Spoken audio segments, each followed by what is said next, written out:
Hi, everyone. I just wanted to invite you to a special free webinar that I'm going to be hosting all about how to earn the Southwest Companion Pass coming up on Thursday, February 16th at 3 p.m. Eastern, noon Pacific. I think the Southwest Companion Pass is the best deal in travel because it allows you to bring one person to fly free with you on as many flights as you want to take on Southwest. And I'm going to show you the easy way to earn the Southwest Companion Pass without paying for flights and without spending tens of thousands of dollars on a travel credit card.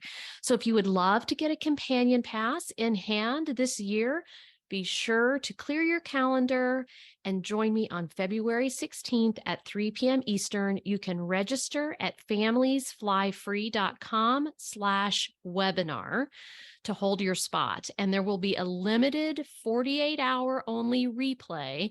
So if you can't make that time live, go ahead and register and we will send out the replay that you can view for the next 48 hours. I hope to see you there. Do you love to travel and save money? Or do you wish you could travel but money is holding you back? You're in the right place.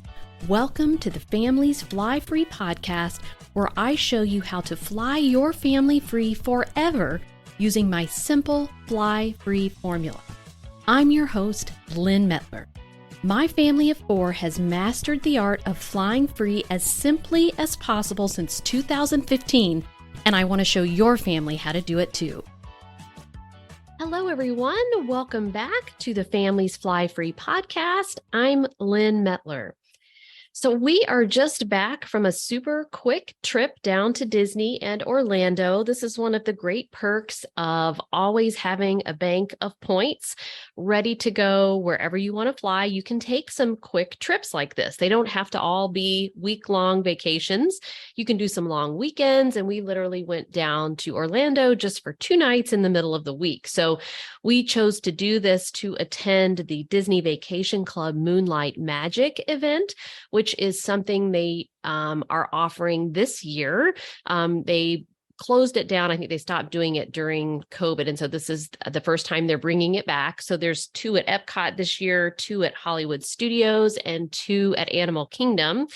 And so you register to go to this event, sort of a lottery, you have to be a Disney Vacation Club member.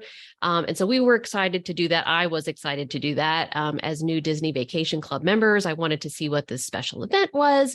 And the first one was February 8th at Epcot. And I really like Epcot. So we decided to hop down for that one because that's pretty cheap time to fly to Orlando.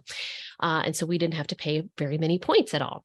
So anyway, I'm going to give a full review of this event and exactly what I had to do to register for it because it was fairly complicated. Inside Families Fly Free, on our next Disney Vacation Club Insider Call, which will be in March. We do one of those every quarter. But overall, I'm just going to let you know I was not impressed. Unfortunately, there were long lines. Basically the deal is you get to go into the park after it closes. So the park closed at 9. If you were attending this event, you could go in at 7 and then you could stay until 1. And they had certain rides open. And so the lines for the rides were very long. And then you can get some free snacks like popcorn and Mickey bars. Those lines were really long.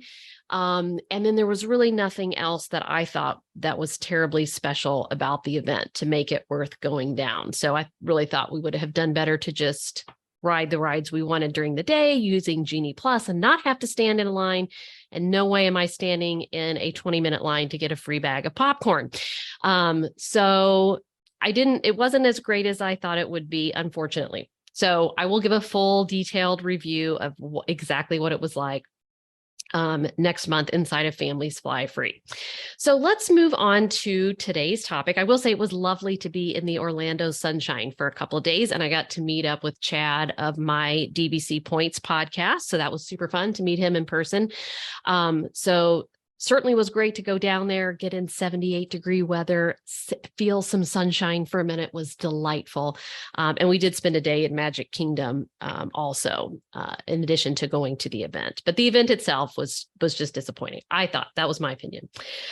All right. So this is a topic for today's podcast that I have wanted to do for a long time. It's been in my brain because this is a common thing that I hear from people who aren't familiar really with how travel rewards and frequent flyer miles and all that stuff really works. They just have a loose concept of I can earn miles by paying for flights and then use some of those to get a free trip here and there. So, and this is the idea that they are attached to a particular airline that is not Southwest. And if you've been following me, you know that I teach Southwest Airlines. If you want to fly a lot of people, a lot of places within the US and the Caribbean, that's the best airline to fly.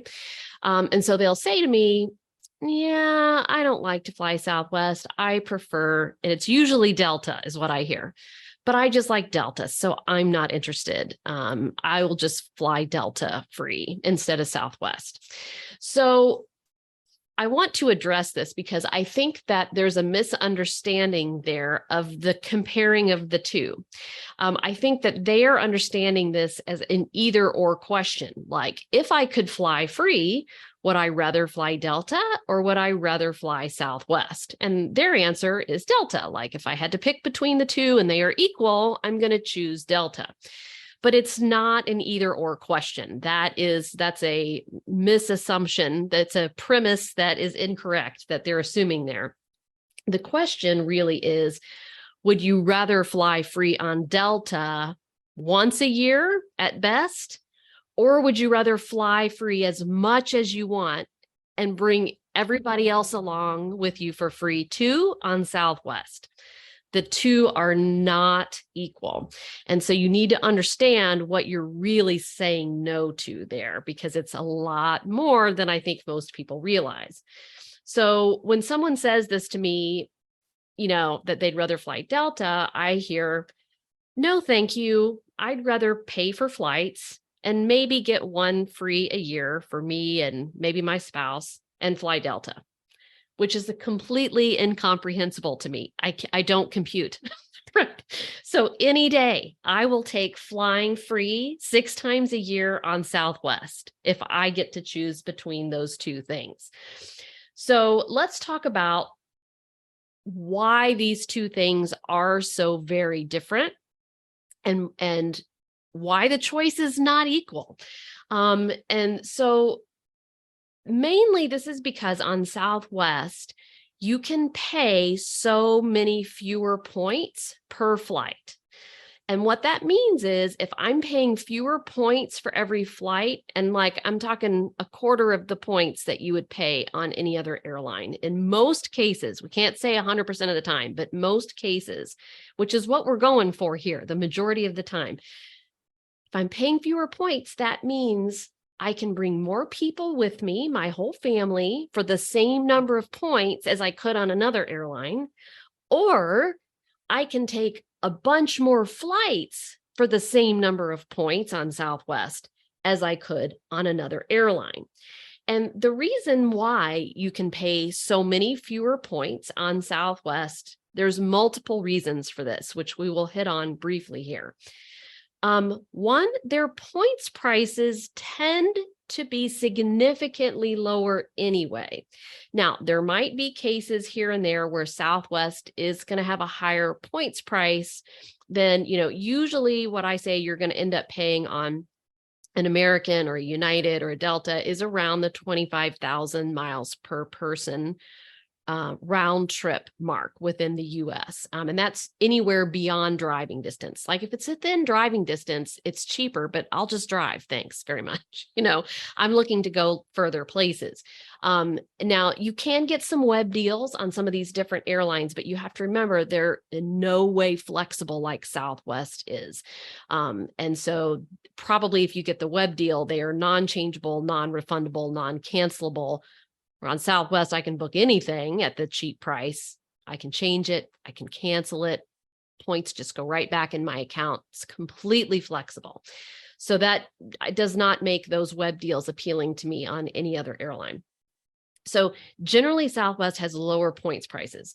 Okay, the second thing is, unlike any other airline, if you book a flight on Southwest and the points price goes down lower from what you originally paid, you can rebook that flight without canceling it and losing your seat. You just modify it, you just change it, and the difference in points goes right back in your account. You will never do that on any other airline, and that saves us tens of thousands of points every year. Just that thing alone, that's singularly unique to Southwest. Number three, we can play a lot of hacks on Southwest. And what I just told you is not a hack. That's something that you've always been able to do on Southwest. And it's something that you can do anytime on any flight. But the hacks change from time to time. But because of the way they are set up, there's a lot that we can do it's never guaranteed, but oftentimes you can play some of these things all above board, all following the rules. It's just knowing the rules and how to execute them properly. You can save significantly. And as I've said time and time again, that's how I saved 70,000 points flying my family to Disney World over last Thanksgiving, how I saved 300,000 points flying my family to Kauai last spring break, and how I got us all to Maui for 30,000 points total, compared to 25,000 points that you would pay for one person. And that would be within the contiguous US. That would certainly not be Hawaii on any other airline. So you can really play some of these things if you know what you're doing. Okay, another reason, and this is a big one, probably the biggest one, is the Southwest Companion Pass, which means that on every flight that you take, one person in your group is paying no points and certainly no cash either, right? They do pay the $5.60 per person per way mandatory security fee, but they're paying no points. And that significantly reduces the number of points that you pay on Southwest for any other flight, for any flight. So let's just say there's a Southwest flight and it actually is 30,000 points round trip. Whereas on Delta, let's say you could get it for 20,000 points, okay? Still, if you have the Southwest Companion Pass, and let's say there's two of you flying, you're still only paying 30,000 points for two people, which is really 15,000 points per person, which is still a better deal than Delta. If you're flying 4 people, you can take that total points price that you're paying and divide it across 4 people, because one of you is paying nothing. And so no matter what, that brings down your points price. And that's what makes it's a big way that you can pay fewer points on Southwest. That again, you cannot do on any other airline. Go back and listen to my podcast. If you think Delta has a companion pass, and if you think Alaska has a companion pass, they do. But I explain in that podcast how they in no way compare to the Southwest pass. They're one time only. Alaska's you have to pay something for. You have to pay cash for your ticket when you're adding your companion, whereas on Southwest, you can pay points for your ticket, your flight, and you can add your companion who pays no points. So this is how we stretch the points across Southwest, across so many flights and across so many people, and how we have families of 7 and 8 able to do this on Southwest. Can you imagine if you had to pay 25,000 points per person round trip for every trip that you wanted to take? Let's just say for a family of 6, that's 150,000 points that you have to come up with every single time. Compare that with 15,000 points that I flew my family to Las Vegas, 4 of us, 30,000 points flying my family to Maui. You can see how many more trips that you can take on Southwest if you're only paying 5,000, 7,500, 10,000 points round trip per person, and one of you is paying no points. You can go, that's how we go places 6 times a year, which we would never be able to do on any other airline, because you have to save up so many points. So that brings me to the next point, no pun intended. When you're paying fewer points, you don't have to collect nearly as many points, which makes this whole flying free thing a million times easier. Again, if I'm having to collect 100,000 points for my family of 4 for every flight, yeah, I'm going to have to open a whole bunch of cards and get a whole bunch of bonuses and close and reopen. And that's what we don't want to do. That's confusing. It gets you a lot of times in credit card debt because you lose track of what cards you have and what you have on them. And it's very difficult and time consuming. And there's so many rules and ins and outs to know. When you're flying Southwest, you don't need all those gazillions of points. And that's why we are able to have a simple system that keeps your points balance full. One step is you get the companion pass if you're going to be flying around the US and the Caribbean.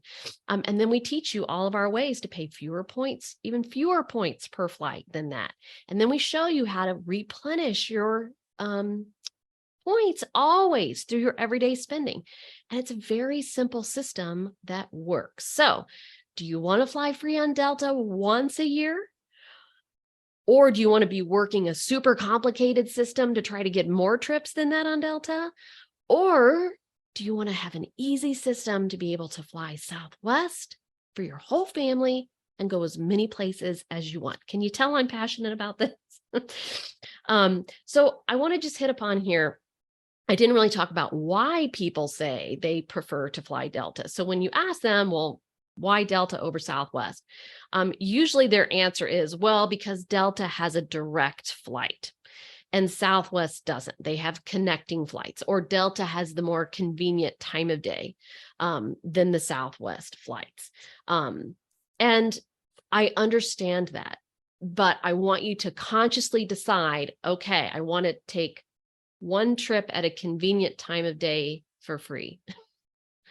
Or I want to take 6 trips for free that might require a connection, that might require, that we have to get up a little earlier than we want, or that we get in, at 11:30 or midnight. For me, that's worth it all day long. I always say I will hang on the back of the plane if I am paying nothing for that flight and I'm going places multiple times a year. So that comes down to personal preference. And if you listen to the podcast with Heather Hill, where she talks about, she's a single traveler in some cases when her son isn't going with her. And she invited a friend to, she had a companion pass, and she was going on a yoga retreat in Zion National Park in Utah. And so she offered for a friend to be her companion and fly for free on Southwest. And the friend said, no, thanks, I'll pay to fly direct on Delta. So again, I can't even compute. But that is a personal preference. If you would rather pay for most of your flights to get there directly, that's up to you. But I think most of you, if you're listening to this podcast, that is not how you function. You're looking to get as good of a deal as you can on your travels, and probably on everything that you're buying in your life. You have that couponing mindset of how much can I get for how little? And so, yeah, you might have to take a connection sometimes, but you don't always. We get a lot of nonstop flights on Southwest. It depends where your home airport is. It depends on where you're going, but I do not mind a connection. I don't mind the slight inconvenience at time. And here's the thing on Southwest, if there is an option for a nonstop flight and it costs more, or if there is an option for a better time of day, it might be more points, but you can still book it.